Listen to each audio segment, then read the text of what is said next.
warahmatullahi wabarakatuh. Perkenalkan, nama saya Muhammad Ikam Zainuddin dari kelas 10 Multimedia 2. Kali ini saya akan menjelaskan beberapa bagian dari komputer yang sering kita pakai sehari-hari. Ini adalah salah satu contoh dari bentuk komputer yang bisa kita sebut sebagai PC atau personal komputer. Personal komputer ini bisa digunakan pada keperluan komputasi yang bersifat kecil, bersifat bukan dalam skala besar, misalnya untuk mengerjakan tugas, untuk mengetik dan lain sebagainya.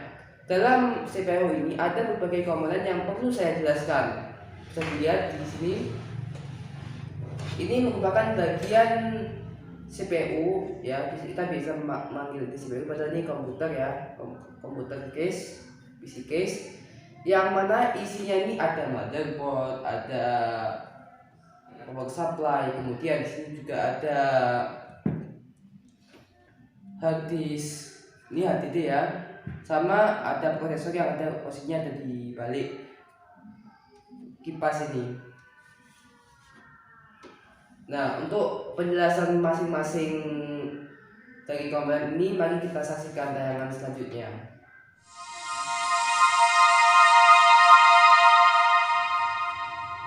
Coba kalian bayangkan, kalian pasti sering menggunakan komputer, dan setiap kalian menggunakan komputer itu kalian pasti menyimpan banyak sekali file, entah itu file unduhan, file aplikasi, file video, file audio, dan lain sebagainya. Nah, kalian pasti penasaran kenapa kok komputer itu bisa menyimpan segala yang kita suka, segala yang kita simpan, segala apa yang kita lakukan di dalam satu komputer yang sangat kecil ini. Dulu komputer sangat besar, bahkan sampai satu ruangan. Sekarang sudah mengecil seperti ini. Ada satu rahasianya. Apa itu? Hard drive. Hard drive.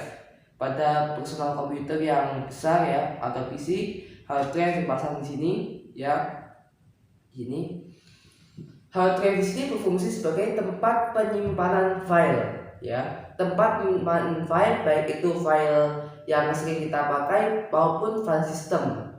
Dan hard drive ini berfungsi sebagai tempat penyimpanan permanen bagi komputer. Jadi meskipun file itu kalian sudah mematikan komputer, maka file-file yang kalian buat, yang kalian simpan itu masih tetap terjaga di dalam hard drive.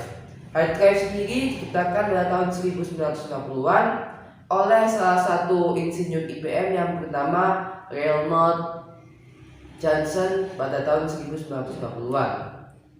Dulu hard drive itu ukuran penyimpanan itu hanya sekitar berapa megabyte saja, dan itu pun sangat besar hard drive-nya itu. Tapi sekarang ada hard drive yang ukurannya seperti ini tapi bisa menyimpan lebih dari 1 terabyte. Bayangkan. Coba kita bongkar sekarang untuk kita lihat apa yang ada di dalam hard drive ini.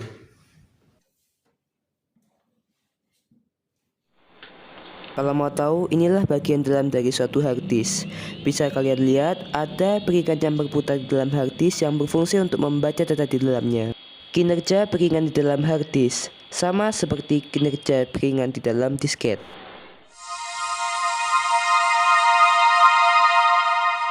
Kita lanjut ke bagian kedua dari komputer, yaitu prosesor. Prosesor adalah bagian paling penting dari komputer, karena prosesor adalah otak dari komputer tersebut. Nah, di komputer semua alat-alat input, mulai dari mouse, mulai dari keyboard, mulai dari scanner dan lain sebagainya, itu pasti akan diproses di prosesor Prosesor ini ada banyak jenisnya, yang paling terkenal ada dua, yaitu CPU dan GPU. CPU adalah Central Processing Unit yang berfungsi untuk menjalankan seluruh proses komputasi yang ada dalam komputer. Kemudian ada lagi GPU. GPU ini berfungsi untuk grafis. Jadi ketika kalian memasang GPU, maka grafis kalian akan lebih baik dan bisa untuk bermain game atau untuk mengedit video.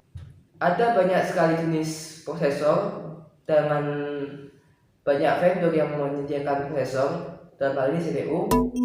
Ada Intel Core i3, i5, i7, i9 bahkan yang terbaru i9. Ada Intel Celeron, ada Intel Pentium, Pentium Gold, Pentium Silver, dan lain sebagainya.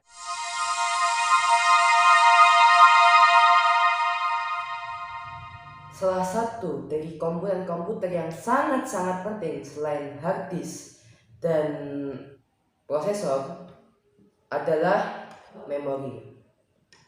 Memori sendiri sangat berfungsi ketika kita menyalakan komputer kita. Sangat sekali mendukung dalam nyalanya komputer. Ada dua jenis memori yang paling sering dipakai oleh manusia, yaitu RAM, seperti ini RAM, ini yang tipe DIMM yang bisa dipakai pada PC, dan SODIMM yang bisa dipakai pada laptop dan peralatan yang lebih kecil. RAM ini berfungsi sebagai memori pendukung yang sangat berfungsi ketika komputer itu dinyalakan dan berfungsi. Dan ada lagi satu jenis memori, yaitu ROM atau read only memory atau memori baca saja. Memori ini sangat berfungsi ketika komputer ini dinyalakan secara penuh, walaupun itu tidak ada sistem operasinya, ya. Dan memori itu akan terhapus ketika komputer itu mati. Salah satu contoh terkenal dari ROM adalah BIOS.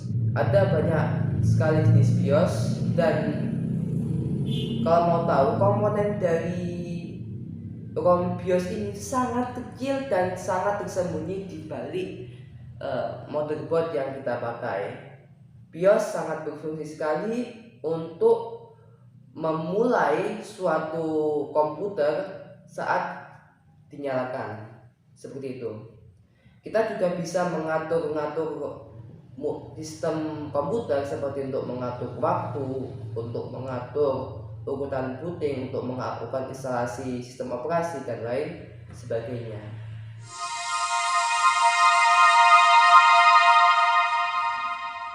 Bagian komputer yang ingin saya sampaikan lagi adalah motherboard. Motherboard sendiri adalah suatu papan induk, ya, suatu papan sirkuit yang mana di dalamnya itu ada berbagai jenis komponen komputer, ya, seperti RAM, ROM, kemudian ada prosesor, ada kipas, dan lain sebagainya.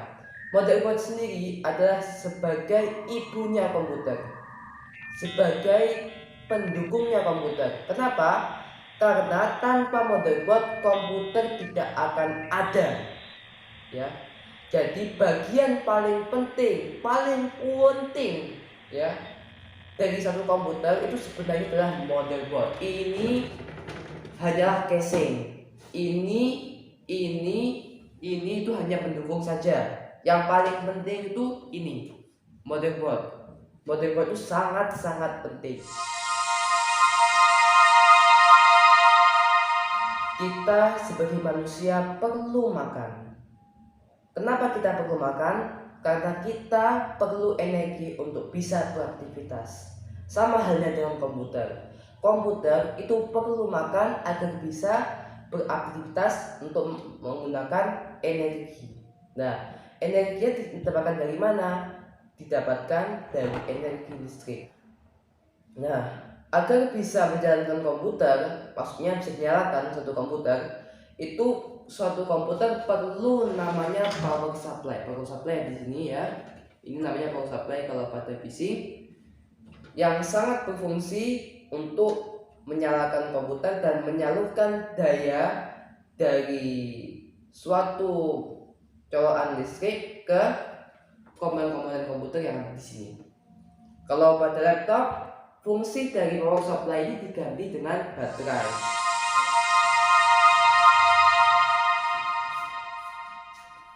Bisa dibayangkan, begitu banyak sekali komponen yang ada di dalam komputer.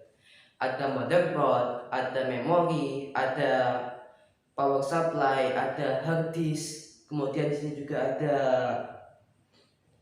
DVD player juga. Nah, semua itu perlu adanya satu tempat khusus yang ringkas dan aman untuk menyatukan semua komponen komputer ini agar bisa berjalan dengan lancar dan rapi. Nah, benda ini ya yang saya pegang ini adalah casing dari suatu PC atau yang biasa kita panggil sebagai casing PC. Casing ini berfungsi untuk melindungi komputer dari berbagai bahaya yang mengancam komponen-komponen komputer di dalamnya. Banyak sekali jenis-jenis casing dari PC, mulai dari casing PC yang paling kecil, katakanlah ada Arduino, ada Raspberry Pi, kemudian ada PC ini sampai server-server yang perlu casing yang sangat besar. Itu semua berfungsi untuk melindungi komputer dari berbagai bahaya dan untuk menyatukan semua komponen komputer agar bisa berjalan dengan sempurna.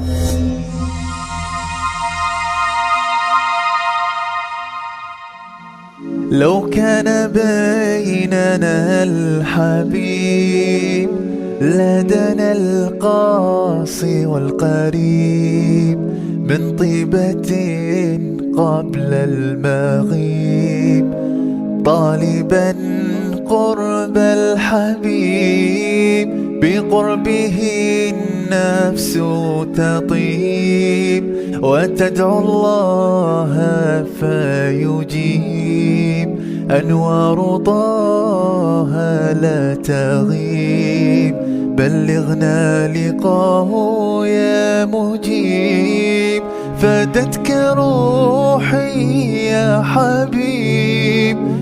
Terima kasih Anda telah menyaksikan tayangan ini ya. Mudah-mudahan tayangan ini bermanfaat bagi kita semua. Mari gunakan komputer dengan sebaik mungkin agar kita bisa memanfaatkan komputer dengan sebaik-baiknya. Jangan lupa pula, karena ini pandemi COVID-19, kami ingin mengingatkan kepada Anda untuk tetap menjaga jarak ketika keluar rumah, memakai masker, dan menghindari kerumunan. Sekian dari Badar Channels, mohon maaf. Bila taufiq wal hidayah. Wassalamualaikum warahmatullahi wabarakatuh. Dan sekarang waktunya untuk menutup komputer ini dan selesai.